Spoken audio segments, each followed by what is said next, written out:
The following program is suitable for all audiences. Let's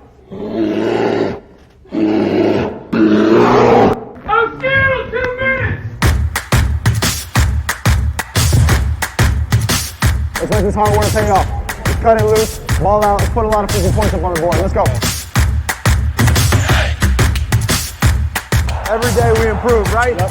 Reset, job not done. Yes, sir. Play by play, next play mentality. God, love you, bro.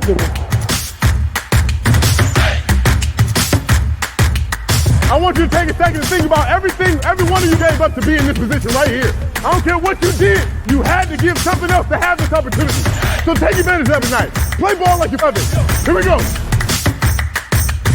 Come on, boys. Let's eat up, man. Get it. Like we talked about earlier this week, it's the opportunity for us to stack this game. Let's go ahead and execute and be the playmakers out there. Let's go. Playmakers on three. 1, 2, 3. Playmakers.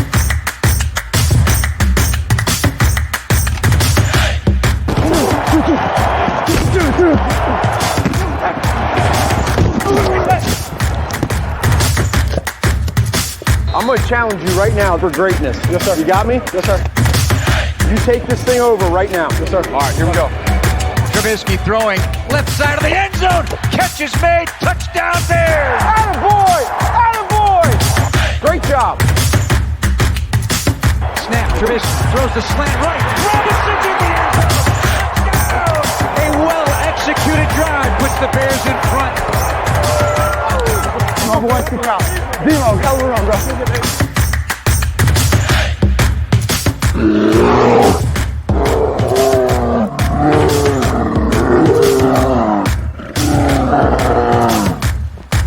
Bearlissimo.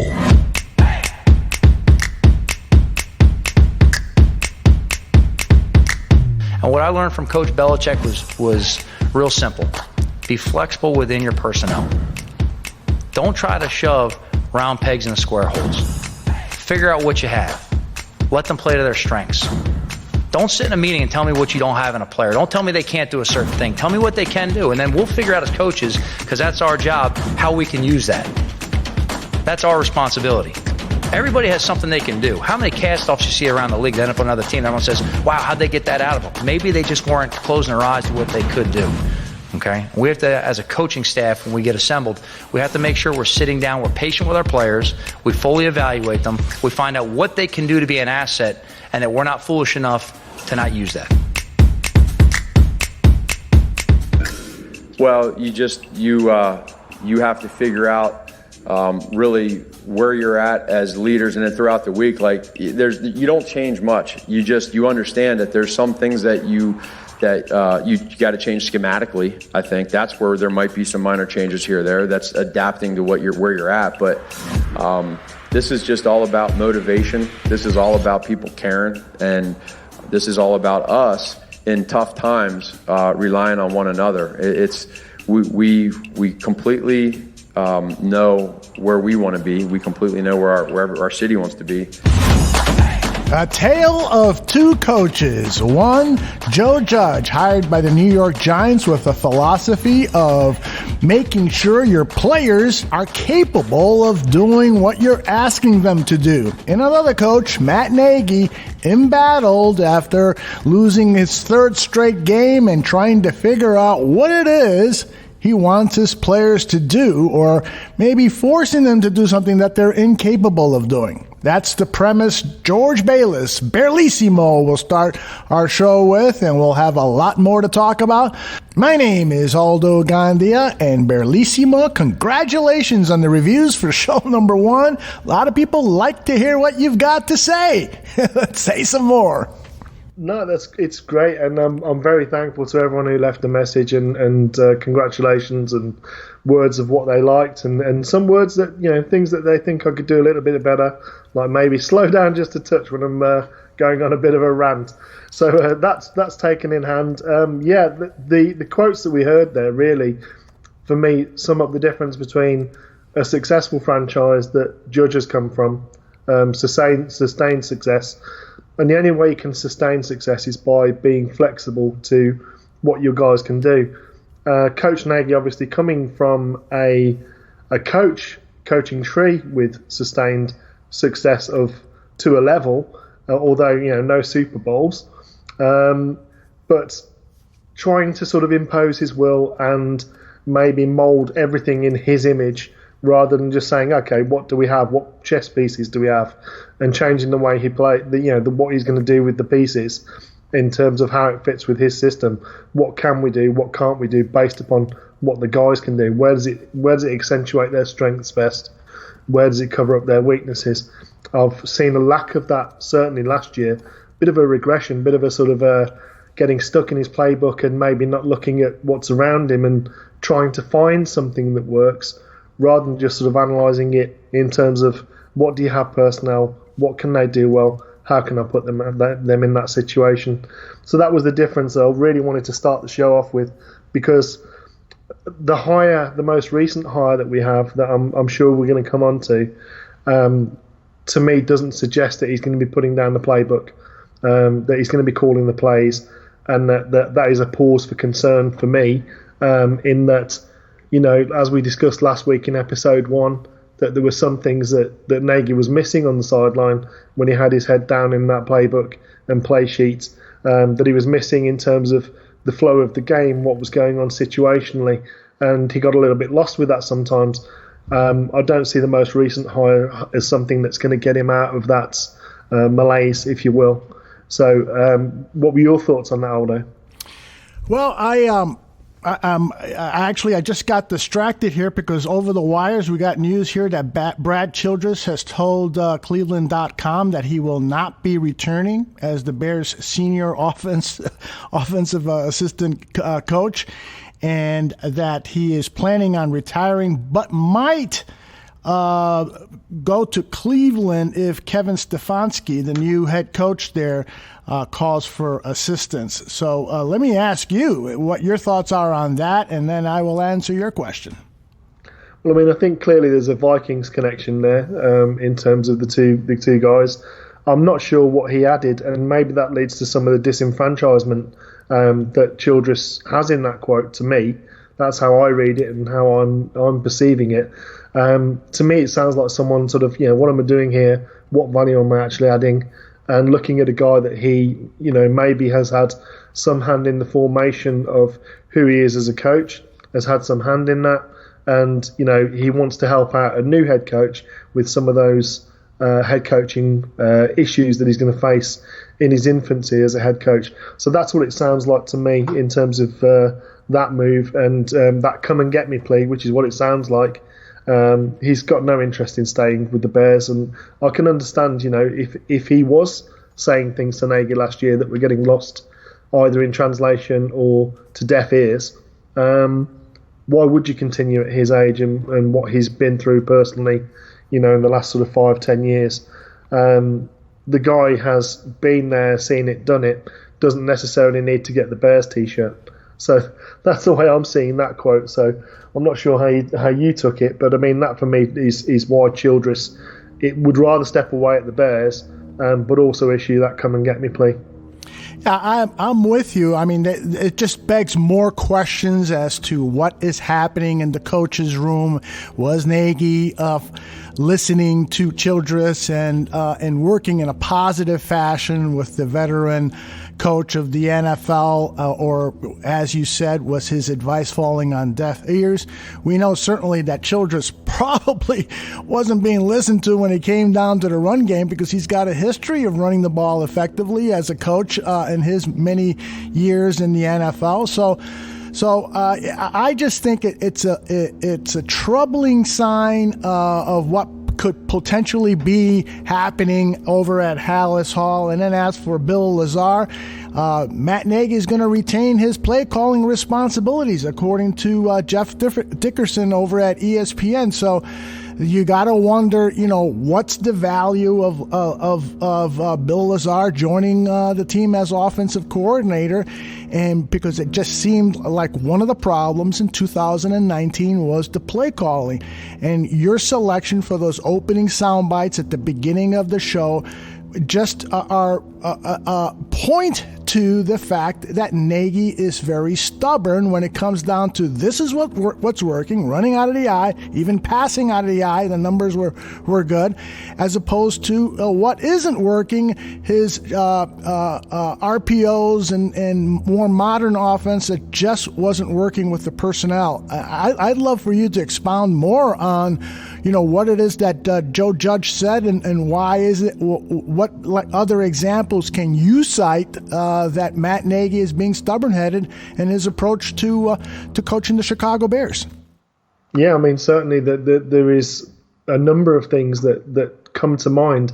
There's two sides of the coin that I think that we can see here in terms of these changes that we've seen in terms of our offensive staff.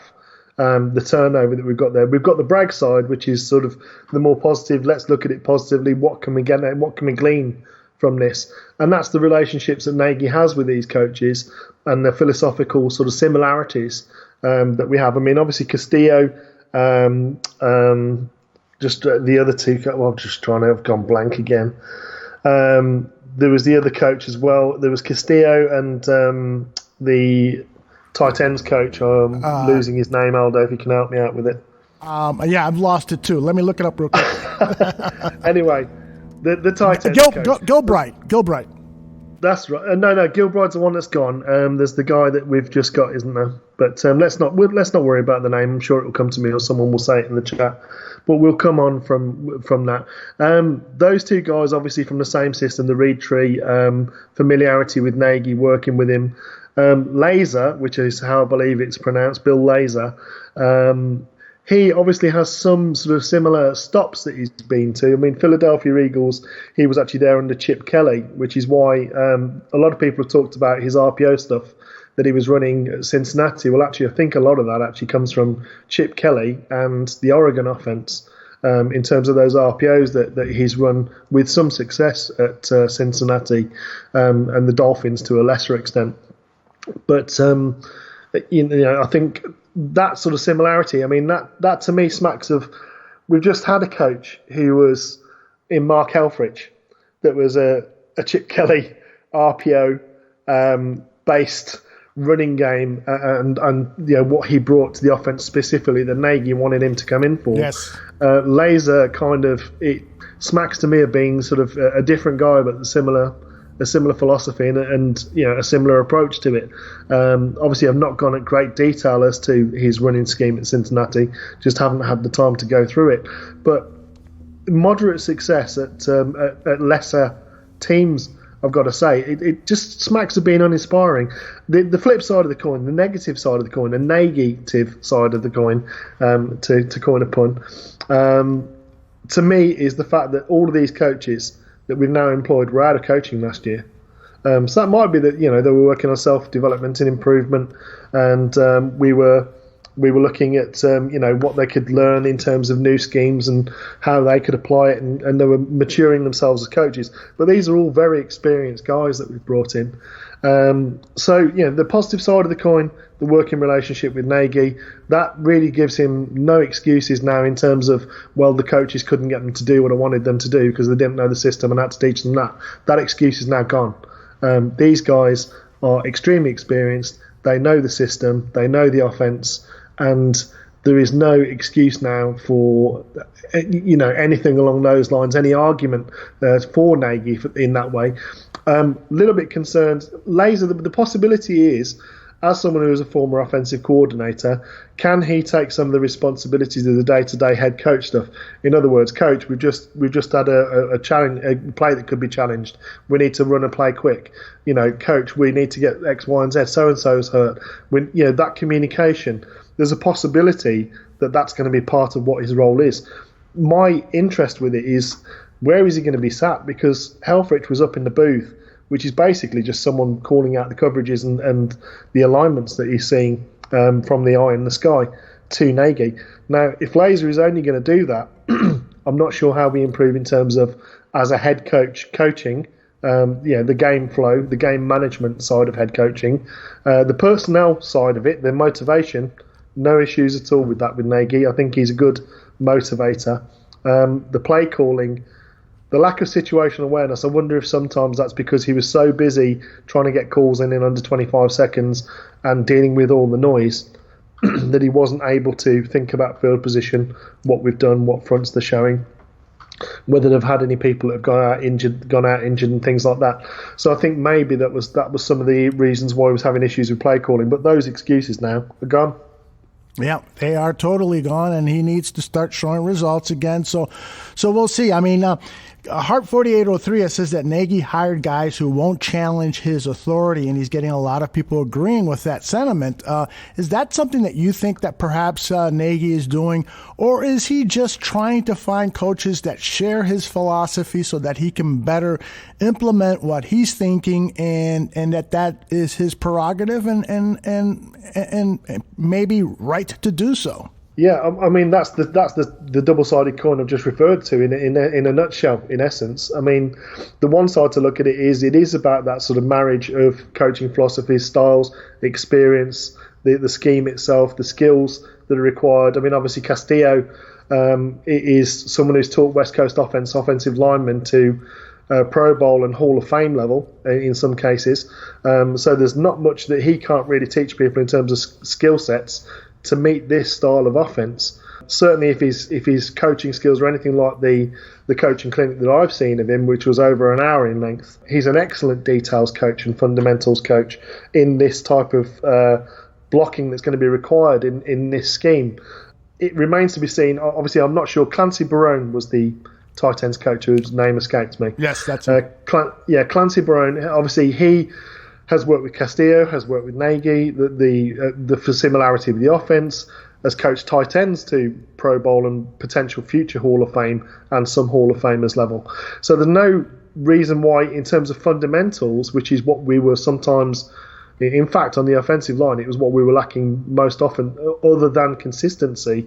Those were the two biggest issues: a lack of fundamentals and a lack of consistency, which was due to some of the injuries and lack of performance at that position, I feel, as much as, or if not more so, than injury. 12 variations last year on the offensive line. If we can steer clear of that, and we've got 5 settled starters at the start of the season, I think Castillo gets them to a functional unit. Now, whether that means that just by inherently that fact alone means we're going to run the ball better and Nagy will persist with those play calls, that's what remains to be seen. That's the question we need to look at in terms of this season with Nagy. Is he going to continue to just completely abandon the run when the run is working? Well, we won't know that unless the offensive line is working and blocking the run effectively. If they do and he abandons the run, that's Nagy being him. And he's a pass-happy coach. He's shown to be a pass-happy coach. It's what abandoned him in the game that he called for the Chiefs, why he had the reins taken away from him at halftime and they lost that game, ultimately. It's also, some of that is reasons why we've struggled as well. 9 attempts against the Packers and things like that. Fewest attempts ever in a game. You don't do that without some effort and consistency to, will not run the ball. He's standing there like Gandalf, the magician, we will not run, and stamping his staff down on the sideline or his play sheet, his BU sheet. That is the concern. We will only know that when we come to live fire. So we're not going to know that in the off-season. We're not going to know it in the pre-season. Game 1 is where we'll see it. I mean, if the guys are blocking well up front and we're getting holes and Montgomery's getting chunks, there is no reason why he doesn't persist with the run. If that's the case and he abandons it, that's all Nagy. Okay. And my suspicion is that is the case. We have a lot to talk about regarding the Senior Bowl and the players that you've identified we should take a close look at next week's Senior Bowl when Danny Shim and Ryan Badgley are down there for practices and for the game, which would be held, I think it's Saturday, January 25th.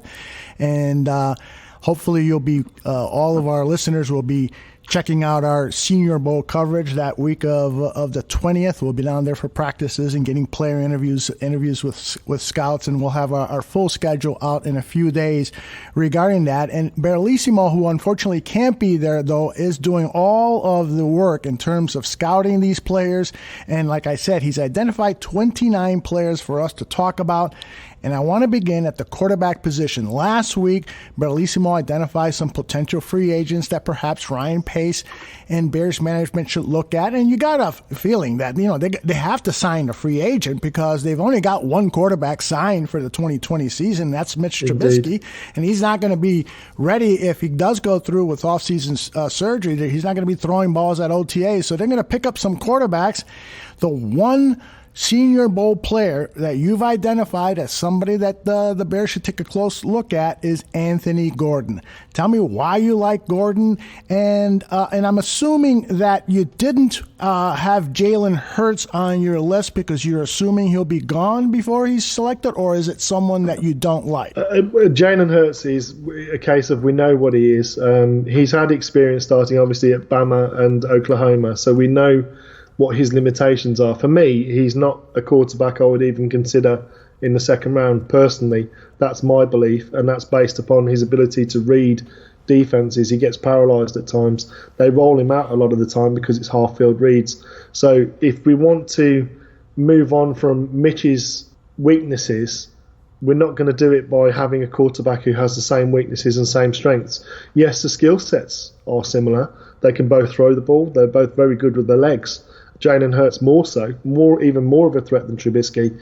But for me, he's not a particularly cerebral quarterback in the evidence from what I'm seeing in terms of his ability to ID coverages, particularly when they're disguised, and to be able to, under pressure, make throws. If people contain him, he's very limited as a quarterback to me. That's my personal belief.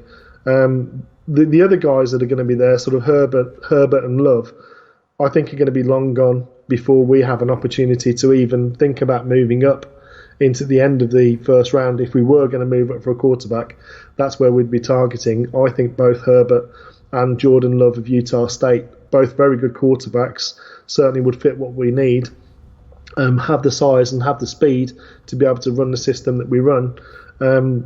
I think they're going to be gone, and I think they're going to perform well at the Combine. And I think they'll probably perform well at this game. Anthony Gordon, the reason why, and there are people at Fansided that I'm sure will be cheering it when we mention his name. But the reason why Anthony Gordon is because obviously at Washington State, that sort of air raid type system, stroke West Coast philosophies.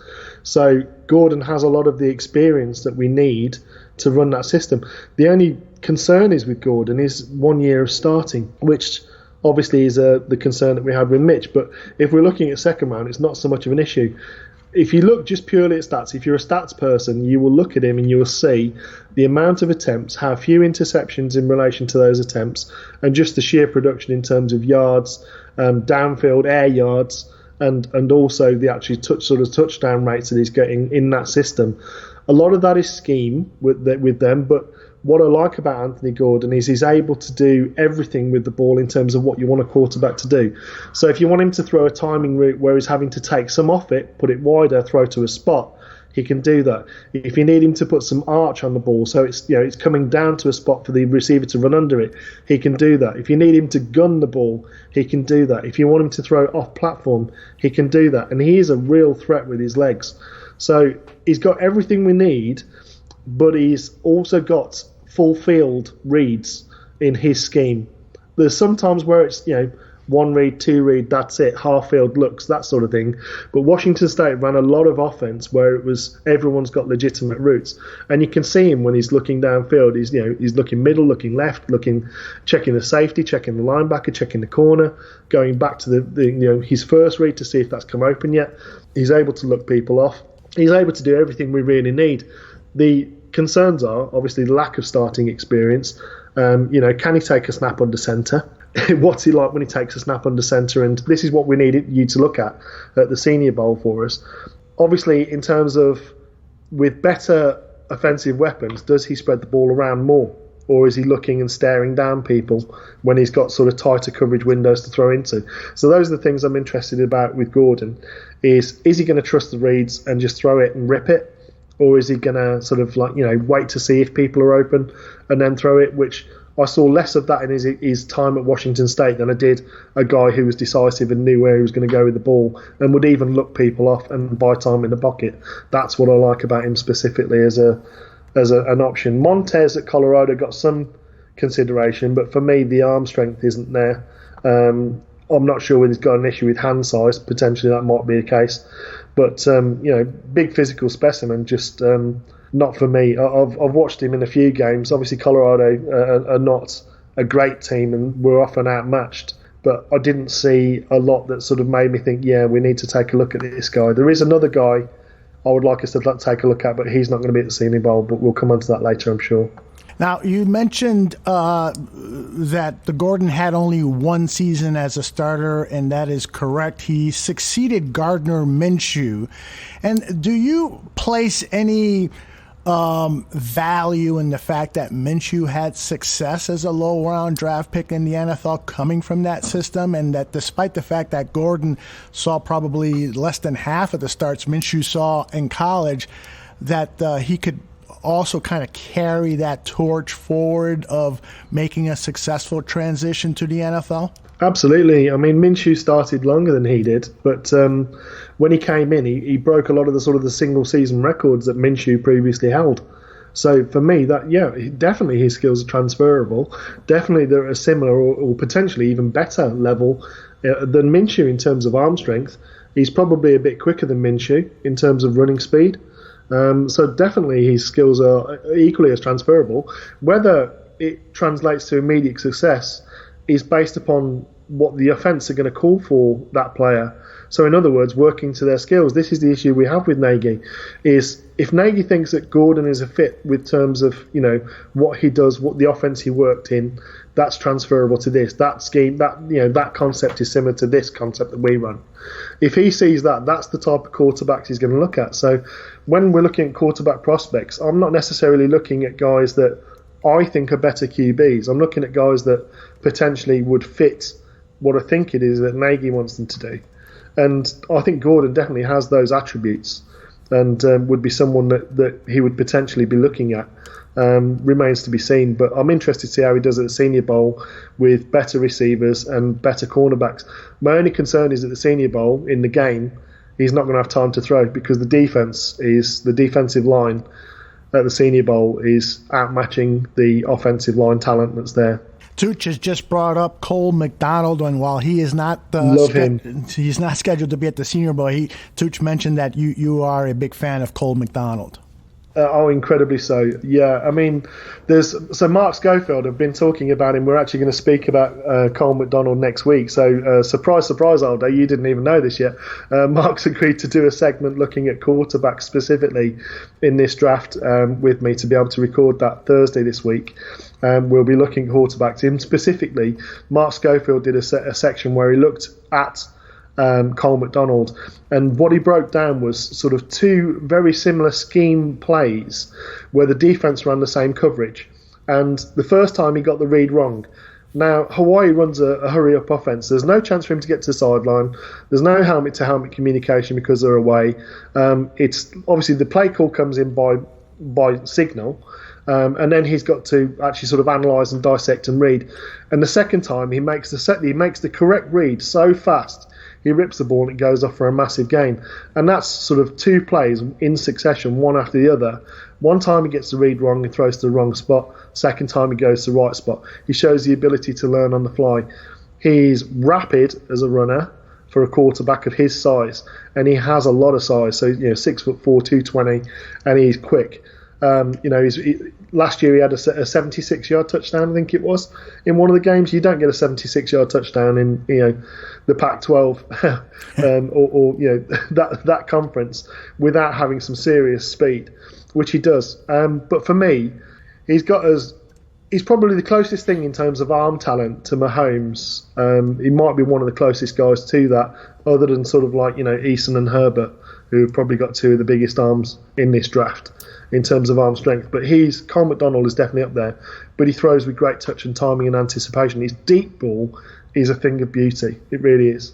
The one thing that strikes me about this draft is that there's definitely a number of quarterbacks here that the Chicago Bears should be interested in for, at the very least, developmental purposes. This is the year that you've got to bring in a young quarterback, and hopefully, you you hit the lotto and find somebody in the second or later rounds that could be developed into a starting quarterback, or at the very least a capable second stringer. All right, let's move on now to the running backs. You have highlighted a guy who Shane Marsaw is in love with, and that's LaMichael Pirine from Florida. And you've also got Darius Anderson from Texas Tech and Jermichael Hardy of Baylor. Tell us your thoughts on these three Senior Bowl players. I also have a wild card for you, Aldo, because he's going to be working at running back, but he was a wide receiver in college, so we'll do that as well. He's one of my favourite players in this draft. He's just absolutely phenomenal to watch. But so LaMichael Pirine, what I liked about him was he in terms of his ability to read zone and inside and outside zone, to make decisive cuts, one cut upfield and lots of bursts, great contact balance. Very strong runner, very good hands, and decent route running. So he was able to sort of be a threat out of the backfield, lots of effort on blocking. But the thing that really surprised me in watching his tape this year versus last year, he's got a second gear. Previously, he was very much a sort of a one-speed back. He got to that speed quite quickly, but it wasn't sort of game-breaking, game-changing speed. He wasn't running away from anyone. He would get up to speed quickly, probably a little bit quicker than Jordan Howard, but similar in the way that he got up to speed and maintained it. He got gash plays, but was never really a threat to take it to the house. This year, his knee lift and his extension in his stride is much more like a sprinter. He now has the ability to run past people. And that the thing that I think he's probably going to run a good time at the combine, looking at him for his size, compared to what people believe he's going to run. Probably around the sort of 4.5, maybe even 4.4 range, which at his size and his abilities in terms of the way he runs the ball is probably going to excite a lot of people and probably put him a little bit too rich for our blood for someone that I'd like to take in, let's say round 4, round 5 kind of range. Mm-hmm. That's where I'd be looking. Sort of if we're going to take a running back, it'd be 4 or later for me, unless there's someone who's exceptional and falls. If we manage to get a third pick from trading down or something, and you've got one, DeAndre Swift sat on the board, you take him. But I don't see that happening. So that's LaMichael Pirine. Darius Anderson at TCU. If you imagine Tariq Cohen, if he was 5'11" and built like a man and not a child sort of doll that Tariq is, and if you sort of took his vision and instead of having it looking directly at the sidelines, he was just looking at the holes in front of him. That's what you would have with Darius Anderson. He was part of a 2-part running game. The other running back at TCU is almost a physical clone of the Titans. What's the Titans running back's name? Henry. Derrick Henry. Yeah, Derrick Henry. So 6'3", 245, and he's quick. But this guy was the flash to that thunder, Darius Anderson. So he gets up to speed very, very quick. He has really, really good hands. Very good contact balance at his size, 5'11", around about 212. So certainly big enough to be a running back. He's not going to be a 30 carry guy, but he'd be someone who'd be able to spell Montgomery and probably give you a better actual running back in the hole. So running downhill, certainly a lot more effort and impetus, and he's very good at finding gaps near the goal line as well, because he's got a lot of production in the red zone. So that's what I like about him. He can definitely run routes, good sort of route running and good hands. There's some balls that was thrown way behind him, yet his body control was such that he was able to twist and turn in the air, one-hand it, pull it in, and secure the catch. But he also comes with a plus, and the plus is kick return and punt return skills. So that's why I like Darius Anderson at TCU. So he's going to be interesting to watch, particularly in sort of the pass sessions with the running backs. It'll be interesting to see how much separation he gets on his routes and his ability to pull in the pass. You've got a third player, I believe. Jermichael Hardy, yeah. Right. He's more of a UDFA type, so he's someone that I'm interested in because he shows enough to warrant consideration in terms of having on the practice squad and having a round. So his route running is quite sudden. He's very quick, start. He runs angry, so he's basically a muscle hamster. He's sort of 5'9", 5'8", 5'9", 210 pounds of muscle, and most of it lower half. So he's very square through the holes. He gets the hole quickly. He's got good running vision. He doesn't have that second gear at the moment, probably to do with the fact that he's got small legs. in terms of short legs, being only 5'9", 5'8". But certainly in terms of his ability, he shows enough there for us to look at him as being a practice squad type guy, potentially whether he's got any sort of juice to actually be able to sort of improve his speed and become an actual running back in the system. The wild card I have, I'm really, really excited about, and I think you're going to love him when you see him, and that's Antonio Gibson, fellow player at Memphis. Trying to get him on the on draft on tap for those guys, but he's at Memphis and he's a wide receiver at Memphis. Plays a lot of slot, a lot of outside. 6'2", 221. He's the closest thing I've seen in this draft to Cordarrelle Patterson, but with better route running and better hands. So, yeah, he's properly quick. He's big, he's strong, his contact balance is really good. He's a playmaker. He's got fantastic hands, really good route running, but his ability to sort of squeeze through holes and get skinny when he approaches the line of scrimmage as a running back, and to see and to burst. So he varies his pace. He's patient coming up to the line, gets to the line, accelerates, and then he's gone. Whether that's bouncing wide or cutting through the hole, not afraid of taking contact, not afraid of giving contact when he's blocking as well as a receiver. Quite an effective blocker when he's lined out.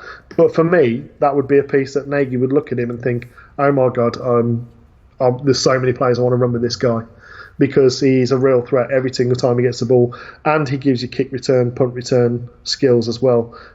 He's got several return TDs to his name.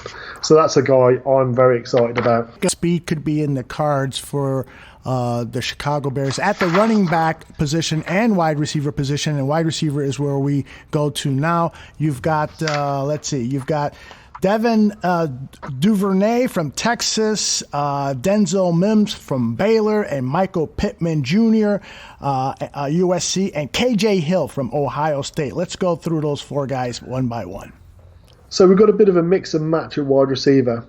So Devin Duvernay is the guy that, again, it might not be the best receiver out of the ones you're going to see there, but he's a guy that is going to be potentially in consideration, probably makes it to the third round because this wide receiver draft is so deep.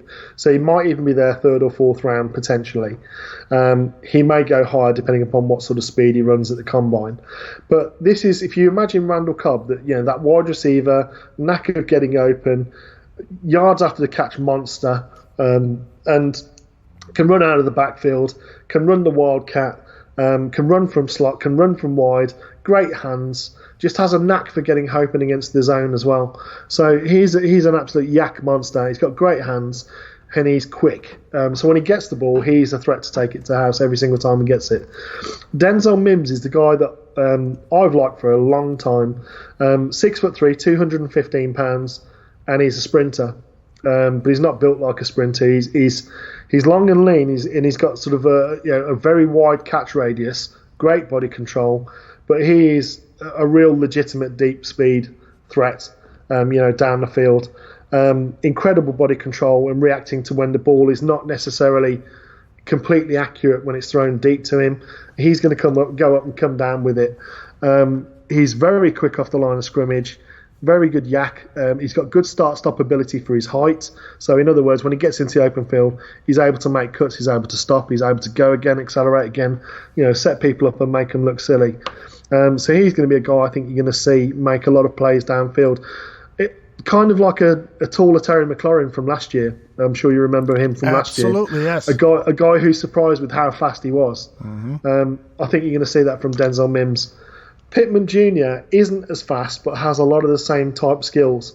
So he's 6'4", 220, so he's big for a receiver, but he's a legitimate receiver. He looks quite sort of thin in the body, but he's deceptively fast when he gets running. He's got some real good special teams juice. In other words, he's been a gunner, he's been a returner, he's got some special teams ability as well. Again, great body control, but he's a mismatch piece. So he's going to surprise some people, and he's the guy that, if you move him across the formation and you see it zone, you're going to have a mismatch with him. If he's manned up, he could potentially get locked down and not get the separation that you would want to see. But at his size, how many corners are going to be able to get inside his body and box him out at 6'4" and 220. And the other guy is just a refined guy, which is KJ Hill of Ohio State. Just a really smart receiver. He's a guy that could probably start day one. In terms of his ability, very refined route runner. He's got some real yak ability. Not the biggest. He's listed as 6 foot and 195. I'd be surprised if he makes 6 foot, if I'm honest. He doesn't look 6 foot, and he doesn't look 195 either. He looks probably a little bit lighter than that. So it'd be interesting to see how he holds up against press with better cornerbacks, which he's going to see. There's some cornerbacks in this that could be first round guys in this Senior Bowl. So those are the receivers that I really like. Probably the ones that catch my eye the most are Mims and Duvernay. Duvernay. One thing about KJ Hill that intrigues me is just the overall consistency that he's had at Ohio State. He's just been Mr. Reliable, and you love to have guys like that on the team. And despite his size, he played, I think, every game at college, and like I said, caught a pass, and there's a lot to be said about that. All right, the tight end position, always a huge topic of discussion. And you know what? The more and more I think about what happened to this offense, the Bears offense in 2019, the more and more I lay blame on. There are a lot of things to lay blame on, but the more and more I think about it is the lack of having a reliable tight end was just huge, and that needs to be addressed somehow, some way. The Senior Bowl has a few names that have caught your eyes. Why don't you go through them? Okay, so tight end 1 overall for me is at the Senior Bowl. This is a guy who runs routes like a refined wide receiver, and at 6'5" and 245 pounds, I'm pretty sure some people are going to be guessing who it might be already, because I've been banging the drum for this guy for quite some time. I have a man crush on this guy. He's just for me, he could be somewhere in terms of his ceiling. It could be between Kittle or Kelsey in terms of his ability, and that is Bryson Hopkins of Purdue. The guy has no wasted movement at all away from the line, has lots of shiftiness to sort of beat a press at the line, even with safeties and nickelbacks. So his route running is good enough to be able to defeat nickelbacks and safeties. That for me is a huge mismatch piece, and he's quick enough to be able to outrun any linebacker and most safeties in terms of his long speed. He's more of a position blocker, but he does show willing. He's a good blocker in space, which for our system, that kind of fits what we'd like him to do. If we try and run him with this JP Holtz wham, he's not that guy. He's not going to smash people. But he will he will be able to position block and give effort, which, we saw Kittle has developed his blocking immensely. And I've got no doubts that with a bit of strength in the weight room, Bryson Hopkins could probably even, get somewhere near that. Not as good as Kittle, because Kittle's blocking now is excellent. But he's a guy that could even give you some plus at blocking.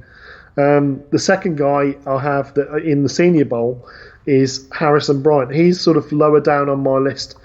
The likeliness I've got for him, if Austin Hooper is going to become a very expensive free agent this year. Yes. Harrison Bryant reminds me a lot of Austin Hooper. He is athletic. He's not sort of like a game-changing athlete. What he is, he's incredibly savvy against zone coverage, and he just has a knack of getting open and catching the ball. You might not look at him and think he's that fast. You might not look at him and think he's that shifty. You might not look at him and think he's anything special. But all of that's going to lull you into a false sense of security, because he's going to get open and he's going to catch the ball. He shows lots of effort in terms of his ability to block. And he was is it the Mackey Award for tight ends? Yes, it is. He was the Mackey Award recipient this year. So he's doing something like out of Florida Atlantic. And the last tight end, who is a bit more of a sort of a man monster, a bit more heavy-footed. So this is more of an inline tight end, is Jared Pinkney. But he shows some plus in terms of as a receiving tight end as well. But he is 6'4" and 260.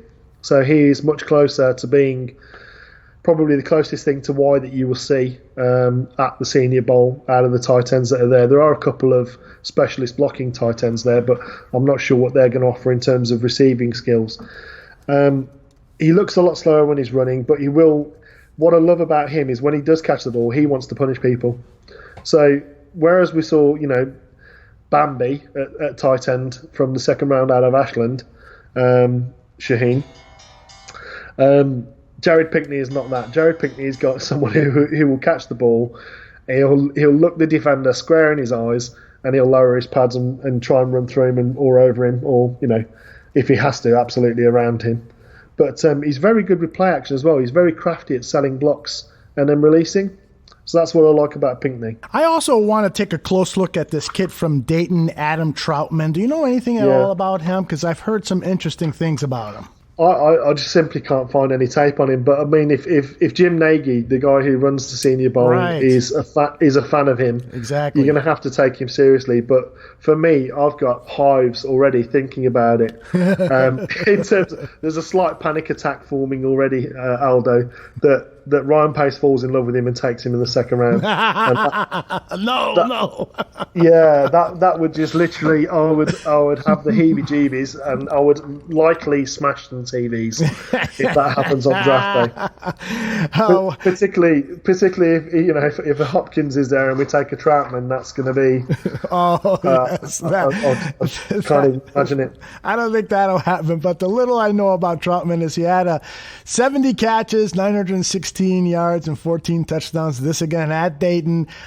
He is how big is this kid? 6'6", 250 pounds, and ran 40 last time at 4.74. So somebody I'm going to keep an eye on. There are some other intriguing tight ends, but we'll have more on that later. Let's move on now to the offensive line position, another serious area of need for these Chicago Bears. We've got a hole at right guard, and a lot of people are saying we got holes every other position, especially at the tackle. You've identified some tackles and guards. Tell us who you like and you want us to focus on at the Senior Bowl in a week. So again, with this list, I'm being realistic based upon who's at the Senior Bowl and who might be available with second round and onwards. So the guy that's at the top of my list is Prince Tega Wanogho of Auburn. SEC competition every single week, and the guy is just a technician. So he's a scheme fit in terms of what we like to do in terms of his abilities. His hand placement is always tight and inside. His feet are always really good. He keeps his feet nice and low to the ground in his in his sets. He's able to sort of drop his behind when he's getting bull rushed. He's a little bit lighter, 6'7" and 305, which is big enough to play tackle. But the guy's a technician, and he shows some nasty, but he's not like a mauler. He's more of a finesse blocker. So he's able to get push. He's done very well at Auburn, and he's a guy that I look at and I just think he's an absolute technician. For a pass-happy team, which is what we are at the moment, he's a perfect fit because his pass blocking is very good. His ability to switch, his ability to read guys coming on stunts and twists, his ability to see late blitzers are exceptional, and he's got good length at the position as well. He doesn't show the length very often. A lot of people miss it because he keeps his hands so tight and inside, and his footwork is so good he doesn't need to use his length that often. So people will look at him and maybe think he's not as long as he is, but he shows that when he sits at the edge of the pocket and he's got one hand on the shoulder, one hand on the hip, he's able to sort of make that pocket a lot wider than you would think it is. Just a real technician. And the second guy on the list is Josh Jones out of Houston. Probably lower in the second round, this one. He's a guy who is less of a left tackle. He's left or right tackle for me. He's got the athleticism. He looks very, very similar to Tyron Smith when you look at him. He's a real athlete in terms of his build. 6'7", 305 pounds. I'd be surprised if his body fat percentage is above sort of 10 to 15%. He's a real athlete the way you look at him. He might have put on some fat and embarrassed me now, but we never know. He's had a good Christmas at Houston. He hasn't had too much in the way of bowl games to play. But this guy shows the nasty, and it's both a strength and at times a weakness for him. So on some plays, he'll go out and absolutely kill a linebacker in front of you, or he'll crash down on a defensive tackle, or he'll wash a defensive end completely out of the play. And at times, he sort of gets over-aggressive to try and just destroy and obliterate the man in front of him, and he leans a little bit too much, gets his weight over his feet, and he's on the ground.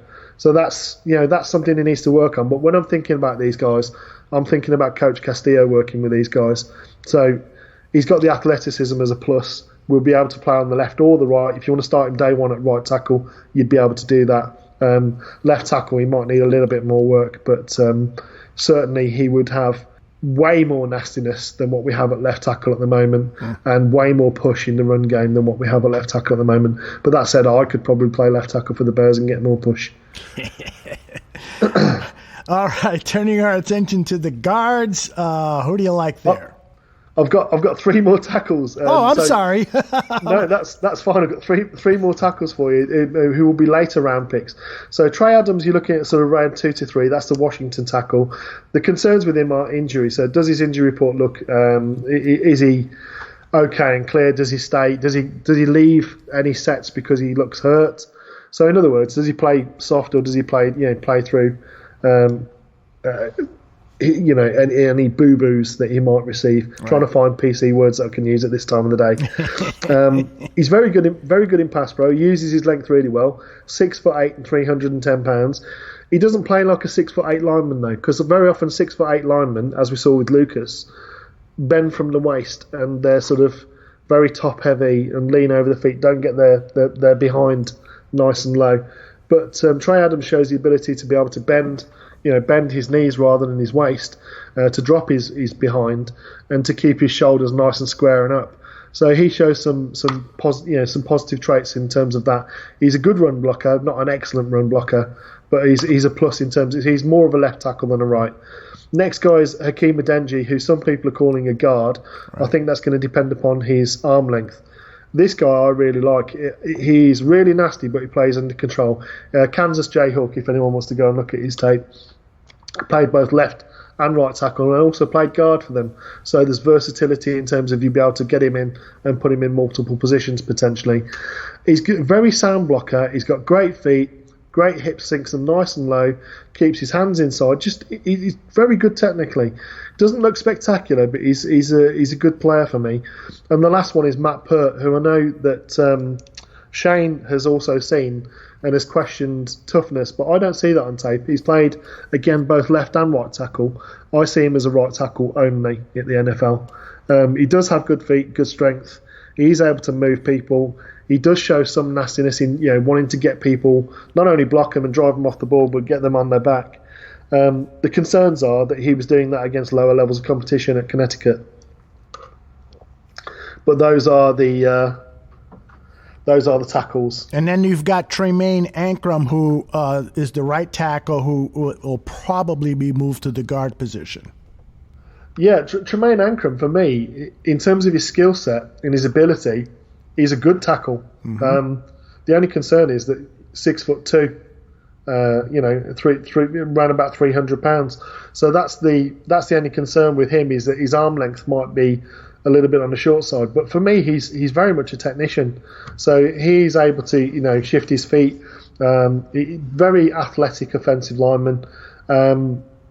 Again, played against very high level of competition, and has made people look ordinary that people have hyped in terms of edge rushers. He's made them look very ordinary, which is why I think that he could play on the edge.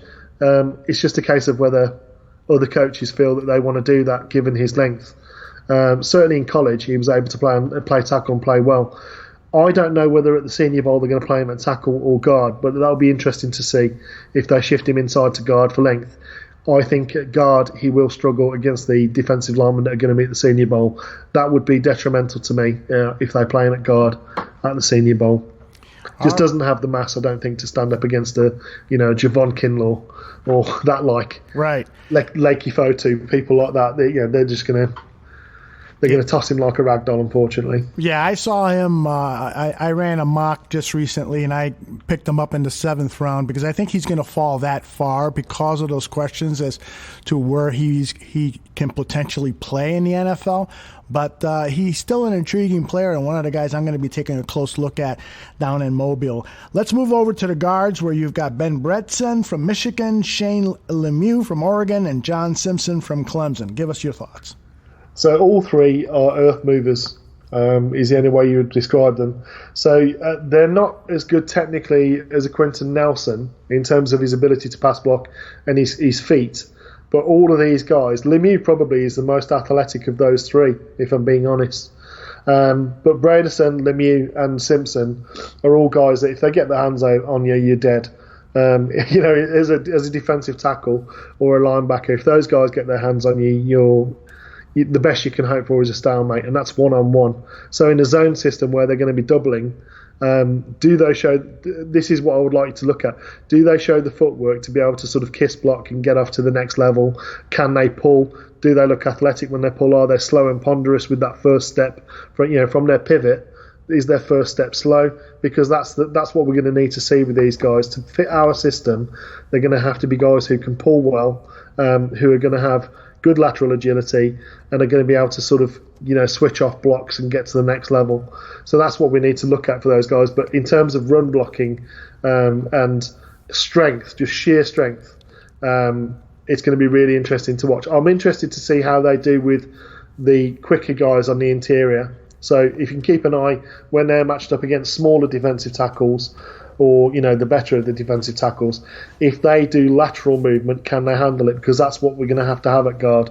We're going to have someone who can match up against Kenny Clark and not just be completely embarrassed snap after snap, because that's what we need to do if we want to go any further forward in playoffs and as a team moving forward.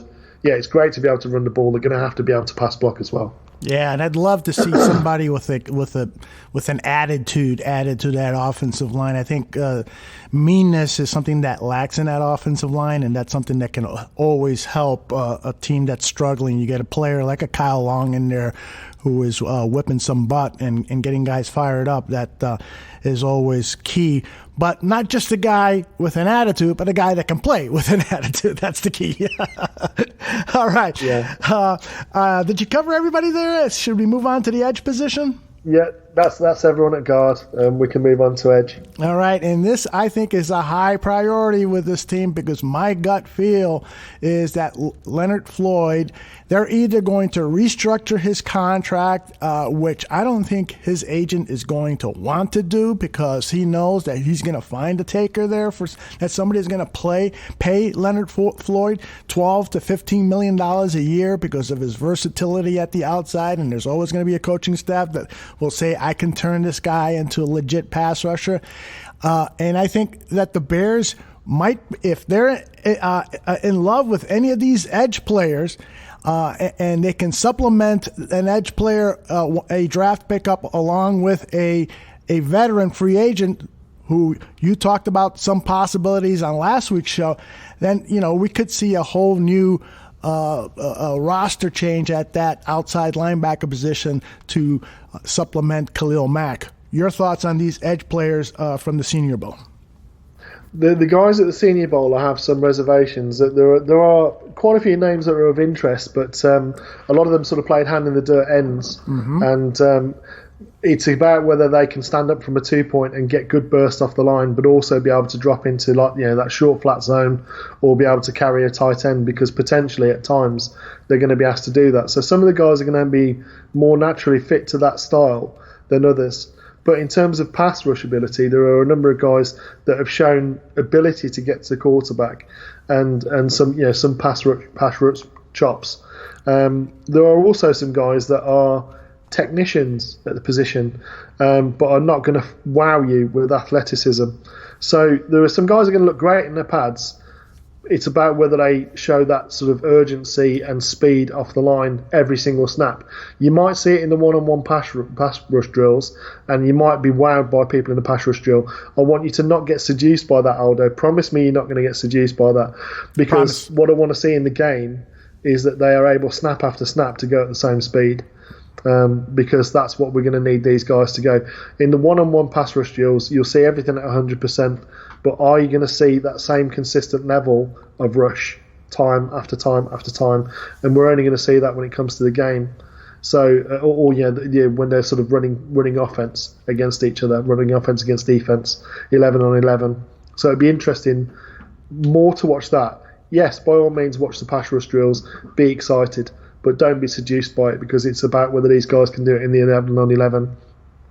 So without further ado, first guy I'd like to look at is from Notre Dame, Khalid Kareem. So 6'4", 265, very strong. He's got really good bend actually for his size and length. Very long player as well, but he's shown some ability to be able to sort of dip and bend around that edge, get some decent pass rush. So he's a guy that I'm looking at. Can he stand up in a 2-point? Is he able to cover the passing side of it? Because he definitely has the pass rush chops that I would like to see. Brad Ane out of Utah. Again, more of a defensive end type, but he has stood up in a 2-point stance and shown some ability. He's more of an effort guy, so he's not going to let anyone. So a less athletic Chase Winovich, if you will.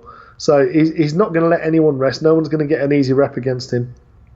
Guys that you've already highlighted, I know Aldo. Jonathan Greenard from Florida. Mm-hmm. So 6'3", 260. He shows at times a lot of speed and the ability to sort of bend and get around the edge. I just don't see it consistently when I watch him on tape. So that's what I think we need to keep a close eye on him. The next player I'm going to talk about is from Miami. I've spoken to someone who is a former collegiate player at Miami and now an agent. I'm not going to divulge names, but has said that there were concerns about effort and commitment to the game and off-field issues. So Trevon Hill of Miami, again, 6'3", 240. He's probably the lightest out of this lot of players, to be honest, at 6'3", 240. The next lightest is going to be Zach Bourne of Wisconsin. He is a technician, so I've got no worries at all with him in terms of him being able to cover the flat, cover tight ends, set the edge, do all of the stuff that you want from an outside linebacker. Does he show enough in pass rush situations? That's going to be the issue with him. And the wild card, which is someone that I'm sure Badge is going to talk to you about, is Alton Robinson from Syracuse. Mm-hmm. 6'4", 260, but he's really athletic. So, in terms of refinement of his pass rush, it's not all there, but he shows a lot of ability, a lot of speed as well. So that's a guy that I'm intrigued to see how he does against these tackles. And, with that defensive line that he's going to be playing with, he's probably going to get some one-on-one looks. And, what's his win rate when he's in one-on-one? In the 11 versus 11 and in the game. So he's a guy that athletically I like, but a later round guy. There's no one for me out of this list that I would be happy taking in round 2. And then we'd be looking at, our pick in round 4 if we get a comp pick there. All right, well, we're going to report on this position extensively while we're down there, but you're right. It is a very difficult, down at the Senior Bowl, it's a very difficult position to scout because they do have different pass rush rules. There's no blitzing allowed, and so you have to kind of take into account a number of different things when you see those players in actual game time. Because of the rule changes, and of course, they've only had a week to play under the system and so forth. So game tape is obviously always, no matter what position, but particularly this position, game tape is what you need to rely on first and foremost. Senior Bowl is for taking a look at practice repetitions, technique. Talking to the players to get the sense to know them a little better. When we spoke with Terry McLaurin, the wide receiver out of Ohio State, we fell in love with him, and he talked about his experience with talking with the Chicago Bears a couple of times and how impressed they were with him and how impressed he was with the Bears scouts that he talked to, and and you get a lot out of that to get a kind of a sense for who they are as a person. And so we'll be talking to these edge players to get kind of a sense as to who they are, and we'll certainly take a look at that one player that you mentioned from Miami, Trevon Hill. So we'll ask him some questions to try to get a sense as to what kind of a character he has. All right, let's move on now to the cornerback position. The Bears are going to be shopping for corners. We know that. Who do you like down at the Senior Bowl that we should really zero in on? Well, I think probably the best guy you're going to see there is going to be Christian Fulton, but out of LSU, DBU as they're now known. But I think he's probably going to be long gone before the Bears even get a sniff of a pick. Yeah. He's probably going to be a mid-first round pick. So someone who might potentially fall to our second round pick is Damon Arnett out of Ohio State. So again, he's someone that's sort of a press man, man cover corner, which is what I really like, and I think suits our 3-4 scheme better. Certainly with having a one high safety, you're going to have man cover on the outside. Now, last year we played a lot of zone, and we saw what happened when we played a lot of zone. Yeah, Kyle Fuller, it suits his skill set better. But in terms of the scheme, getting the most out of Eddie Jackson, our best coverage player on the defence, you need to play a lot more man on the outside, in my opinion. And then sort of, if you want to mess it up, throw in some robber coverages and things like that. But you're going to have guys who can you can put out on an island on the edge and can run man. Now, Damon Arnett is certainly someone who can do that. He's played very, very well while he's been at Ohio State. So he's a guy that you look at him, doesn't look particularly huge as a cornerback. He looks quite frail and thin, and in terms of his build. But he's someone that's I think you're looking at around sort of 2, possibly to 3. But he's one of the best corners that we're going to have a chance of realistically drafting. If we do draft him, it's probably going to be round 2 because we've got 2 picks there. We don't have a third. So a good press man, good length, 6 foot 195. He appears to have long arms, has great hips, great ability to mirror, understands where the stem is and the route concept versus where he is on the field. So he shows a lot of smarts as well. Someone who's obviously worked at his craft. Next guy to look at is Jeff Gladney out of TCU. I'm not sure if you're familiar with him. No, I'm not. Yeah, so this is a real athlete at cornerback, and he shows a lot of willingness to come up and hit people. He's quite happy to come up and smash a running back or a tight end with everything that he's got. Is he able to do that against this level of competition? TCU, obviously, he wasn't playing the same type of athletes that he's potentially going to be playing, particularly the tight ends he's going to see this week. But it definitely shows willingness to tackle. Again, a good man corner, a good cover corner, understands quite well in zone coverage what his responsibilities are. He's got good length as well. So what he shows is when he's running downfield with people, he's quite happy to put a hand on and turn back for the ball, although it doesn't tend to translate that much into interceptions with him. So it's a case of, is he going to play man or is he going to play the ball? So that's one thing to look at with him. Obviously, someone who takes the ball away is going to be of a higher value than someone who just plays man. If he's good in coverage and he plays man, he gets pass breakups, great. If he's able to take the ball away, even better. So that's what we need to look at with him. And the last guy to look at in terms of the DBs, Troy Pride Jr. out of Notre Dame. He's the opposite of a Gladney. So he's a real technician. He's played outside. He's very good on his ability to cover. He's able to run the route with the receiver very, very well. Doesn't get off blocks even by wide receivers for me. Doesn't show a lot of willingness to get put his nose in and tackle. So what do we see from him in terms of that? I'm sure in terms of one-on-one coverage drills and on air, he's going to look very good and be able to break the ball up and possibly even take some away. But he's a later round guy, Troy Pride for me. He's like a round 5 to 7 kind of guy. Yeah, but he's the last of the corners that I look at in the Senior Bowl and think, yeah, that intrigues me, because for me it's either going to be round 2 or it's going to be later. And there are guys who kind of sit in that middle range and nickelback only type guys. Not so many of the guys who could legitimately play wide, which is where we need the depth. Yeah, agreed. One of the things that intrigues me about Pride is that he was on Notre Dame's track team, so he not only has extensive football experience, but has that natural speed. So that's always kind of intriguing to watch in practices to see how he goes toe-to-toe with some of the faster wide receivers down there.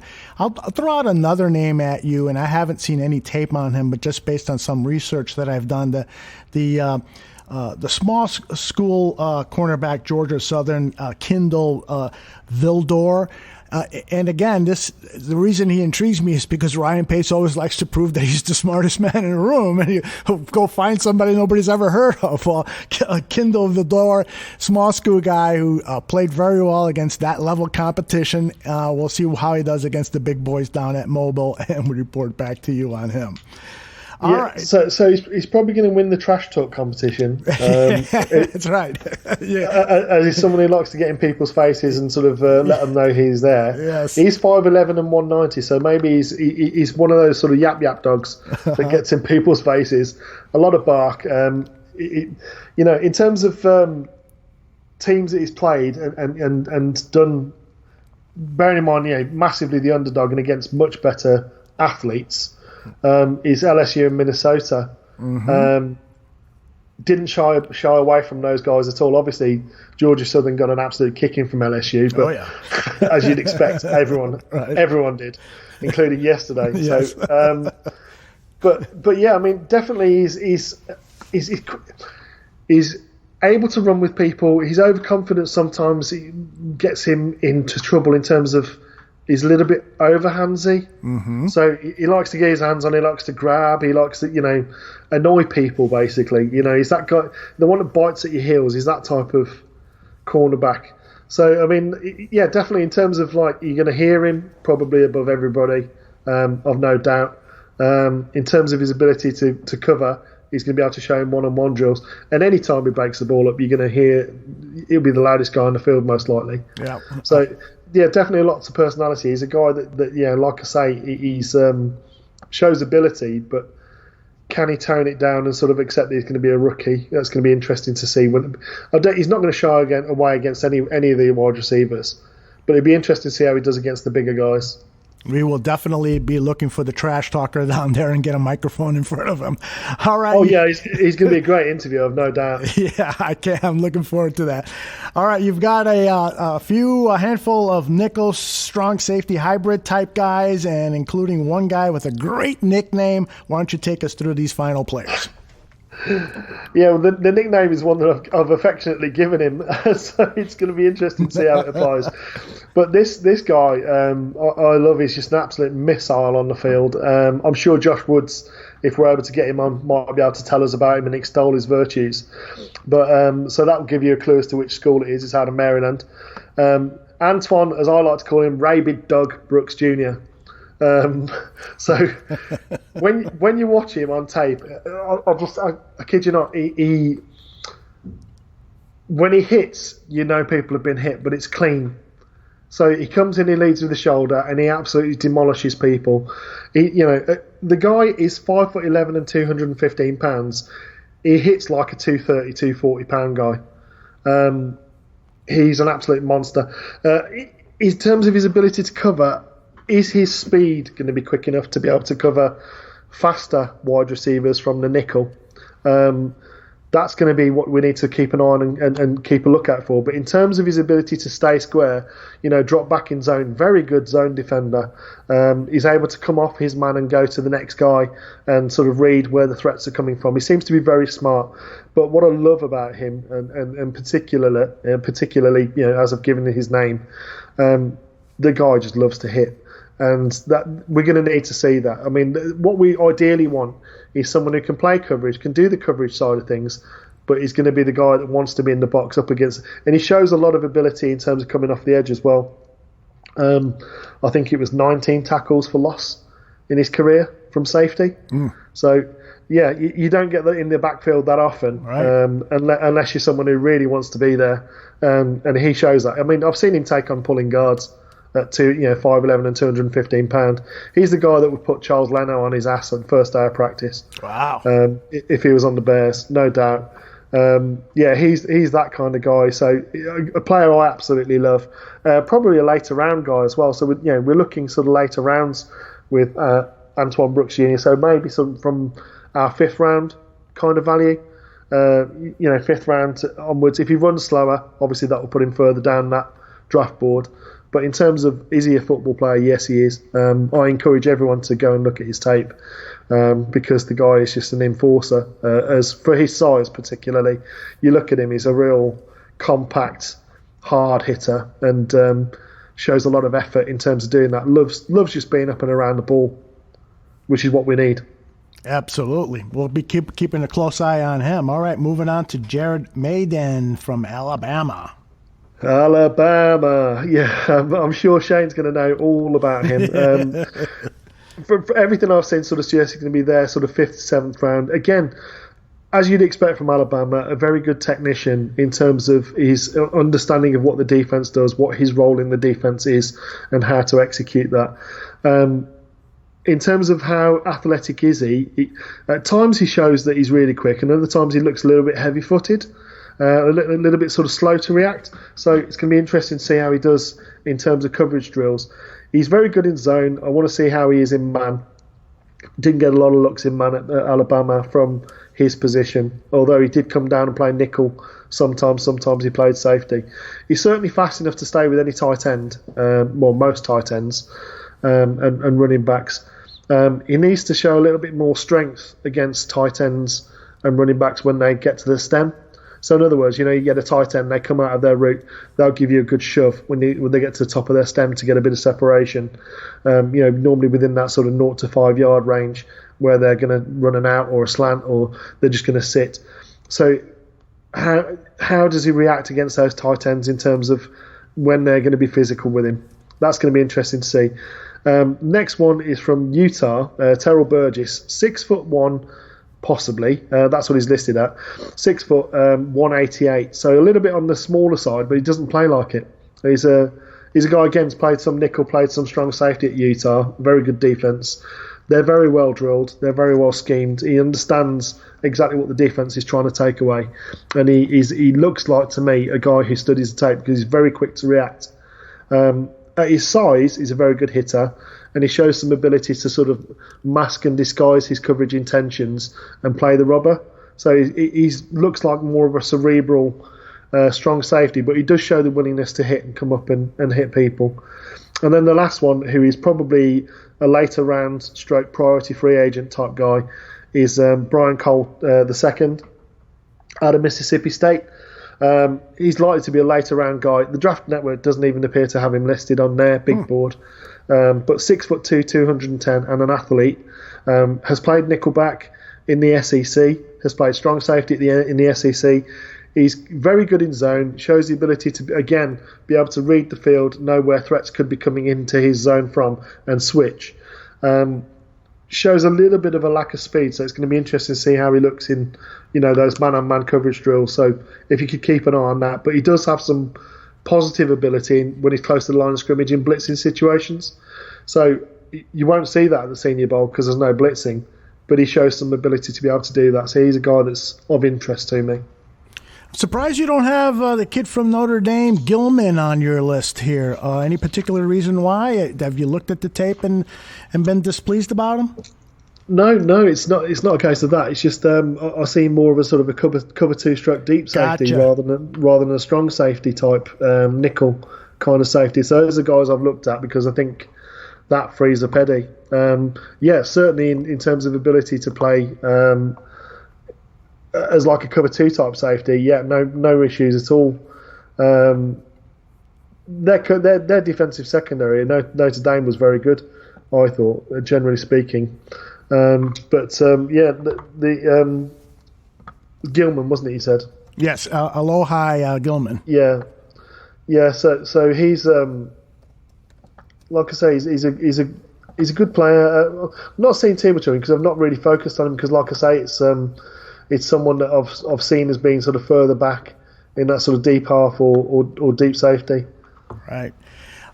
We had Bearded Bears fan in the chat room ask if there's any safeties from Georgia because he knows Pace loves those guys from Georgia. There's only right now one player from Georgia who's accepted, and it could be an intriguing player for the Bears to look at. Rodrigo Blankenship, the bespectacled kicker. We'll be talking to him. He looks like he could be a fun interview. But yeah, no other players from Georgia will be at the Senior Bowl. I don't know. I have to take a look at that East-West Shrine game roster to see if any Georgia players have accepted an invite there. But there are a couple. There is a corner that's there from Georgia. I know that at the East-West Shrine game. By the way, football game plan. If you want to see anything East-West Shrine game, them or the Draft Network are the place to go so far in terms of video footage. Football game plan. Emery Hunt. Friend of the bar room. Yes. He's already got loads of stuff up on YouTube. So if you are as much of a geek as I am, there's loads of tape for you to watch there. Excellent. We will. We actually are hoping to talk to Emory when we're down there at Georgia, and we'll have interviews with other draft analysts. Bearlissimo, you have really brought the goods here. And before I let you go, I wanted to get your thoughts on the NFL Conference Championship games. Are the final 4 teams the 4 that you expected, or were the Titans a total surprise to you? And just your overall thoughts of who could advance to the Super Bowl. I think the Titans, for me, the surprise was that their opposition basically played into their hands perfectly. Vrabel is clearly a very good schemer. In terms of talent, my concern is that when they play the Chiefs, what they're great at is being able to stop the run, the Titans, and they've got good enough that when it's obvious passing situations, their secondary is good. The problem they're going to have in the AFC Championship game is they're against the most talented wide receiver and tight end corps that they've seen, and they are a pass-first team. Whether they can get to Mahomes in time, in terms of pass rush, I think they're going to have to gamble and blitz more, and I think that's going to play into Kansas City's hands. I can't see them staying with them in terms of, I think Kansas City's offense, if they don't, so the possibility is what the Titans need them to do is like what happened in the previous game against Houston, is if the opposition shoots themselves in the foot early and they can run the ball, they can take away a half of a game in 2 drives. With Henry, they can literally run the ball to death. You're not going to be able to stop it very quickly. What you need to do is, and obviously Kansas City's defensive line is a little bit broken up. It'd be interesting to see if Chris Jones is fit, because he instantly makes that defensive line, 60-70% better than it would be without him there. They show pass rush chops. The concern is that they are able to score. Kansas City is able to score enough early to be able to get up a lead, and then the Titans are going to have to pass the ball, and that will play into Kansas City's hands. That's what they've got: pass rush, and they've got man cover corners. They're not great at stopping the run. They've shown that all year. You can run on them. Titans will be able to run on them. So if the Titans can get the ball from the gun, and they can keep it for 9-10 minutes in the first quarter and get a 3 and out of Kansas, and then keep it another 9-10 minutes, that's what they're going to have to do. They're going to have to control the clock. Otherwise, I don't think they're going to get a sniff. The Packers, I'm really sincerely hoping, and please, baby Jesus, and every other God that you can possibly pray to, Bears fans, please get your mats out, your shrines, your caps, whatever it is, burn your effigies, do whatever you need to do to get the 49ers all over the Green Bay Packers.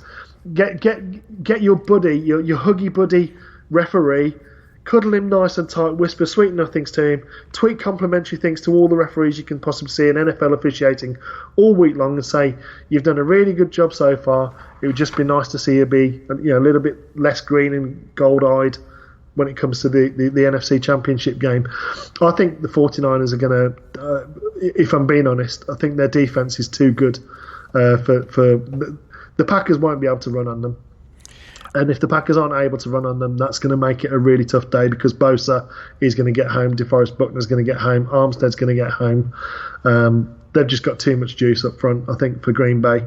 Even with Bakhtiari holding like he's holding onto a life raft for dear, grim death, as he likes to do with all good defensive ends and outside linebackers named Khalil Mack. He loves to hold people. So it'd be interesting to see how Bosa gets on. But if they can get a couple of flags early against Bakhtiari, I can just see the 49ers just running away with it. I think Shanahan is a fantastic coach, and their zone blocking is brilliant, and they've got a 3-headed monster, so they can pass on you. Garoppolo needs to be more accurate than he was in the last game, but if he is, and they can get the passing game going as well as the running game, then the Packers aren't going to be able to stay with them. It could get ugly, that one. Could get ugly indeed. And, in terms of... And I'm hoping it does. I'll tell you one thing. Those two franchises, San Francisco and Green Bay, I hate them both. So that's going to be a really tough game to sit through. And by the way, got breaking news here, first brought to us by Chris Sandlin. He is telling us that Chris Emma, and you can find this on his Twitter timeline at CEMMA670. Chris Emma, of course, the fine reporter for the Score Sports Radio, is tweeting out that the Bears are moving training camp to Hallis Hall beginning in 2020. The team announced there will be no more work in Bourbonnais. Bears president Ted Phillips, in a statement, said, quote, Olivet Nazarene University continues to be a valued and committed partner, but with the recent investment in our campus expansion and state-of-the-art facilities in Lake Forest, we feel it is important to stay home for training camp. That is huge news for diehard fans. We'll see how that affects those of us who get down to Bourbonnais. Will those practices be open? Will we still have the same kind of sight lines? Will the experience be dramatically different from what we've experienced at Bourbonnais? And I've got to believe that they're not going to withhold fans from watching these practices. That's become a tradition. But we will see. This era of the Chicago Bears being hyper-secretive, they could possibly close those practices down. So we'll keep reporting on that as more news becomes available. I hate to close the show on that downer. Oh, it could potentially be positive. I mean, what you might be able to see in terms of a fan view is the stuff that they're willing to put on tape and show open. The stuff that they want to hide away from the public, they'll be able to run inside the Payton Centre. So, all the installer stuff that they want to keep, all the secret plays, all Nagy's gadget plays, his 3rd and 2 shotgun jet reverse sweep, toss, crackback, hitch and toss, all those kind of plays he'll be able to do inside the Payton Centre. So there is potentially some positivity there. I'm hoping for, Braggsy to be able to get down there and actually put more tape up where it's just like, on air passing and sort of those sorts of things and, run blocks and the sort of general 11 on 11 stuff that's not install. I think all the install, they'll have it certainly in the Payton Centre and no one will see any of that. But if anything, it's an excuse for them to be able to put more for the fans to be able to see. So it could be positive. It could indeed. And Brummy Bear Let's hope it is. Yeah, let's hope so, indeed. Brummy Bear is directing me to the Chicago Bears website, and here is the statement there. 3 paragraphs. Beginning this summer, the Bears will conduct their entire training camp at Hallis Hall. Fans will have the opportunity to watch practices for free at Hallis Hall. A limited number of free tickets will be available to attend the practices. Additional details regarding the training camp schedule and free public tickets will be announced in the spring. I won't read any more, but that is the word. At least they'll be open to a limited amount of fans, and we here at Bears Barroom will do our best to get there and get you as much information as possible. We know one thing: we will not be wearing our Bears Barroom shirts because I think we'll be targeted. I think we're going to need at least 10 aliases for Greg Braggs and some disguises. So if anyone knows anything, anyone know any good prosthetic work, we can get Greg. And Greg's wife might like him. He's a good-looking guy, but we can make him better looking. All right, Bearlissimo, another great job. Show number 2 is in the books. I will turn it over to you for your closing thought. Well, that's it from me, guys. I mean, thanks for listening in again. I hope it was entertaining and informative, or at least gave you something to think about when you're looking at the Senior Bowl next week. Like I say, get over to Football Game Plan for the Shrine Bowl stuff, because there's loads of content over there, and he's a really good guy, really good at what he does. I'd just like to leave you one thought, really, which is just do something positive for someone today. That's it. Bear down. Love it. Bear down, George, and we will talk to you very soon. Bye-bye. Cheers, Aldo. Bye.